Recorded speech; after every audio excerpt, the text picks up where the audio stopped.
Weather Service in Greenville-Spartanburg has issued a severe thunderstorm warning for south central Greenville County in upstate South Carolina, northeastern Anderson County in upstate South Carolina, until 7:30 p.m. Eastern Daylight Time.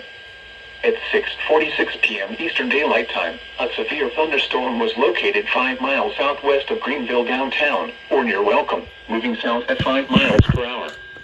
Hazard, quarter-size hail. Source, radar indicated. Impact, minor damage to vehicles is expected.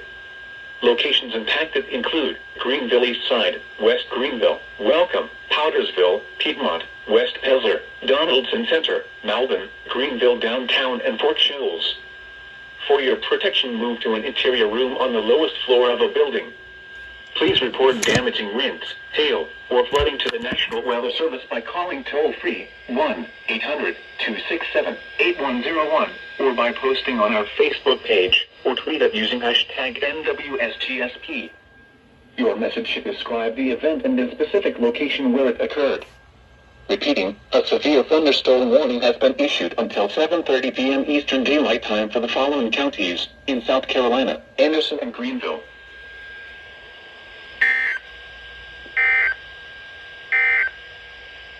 Flood advisory in effect.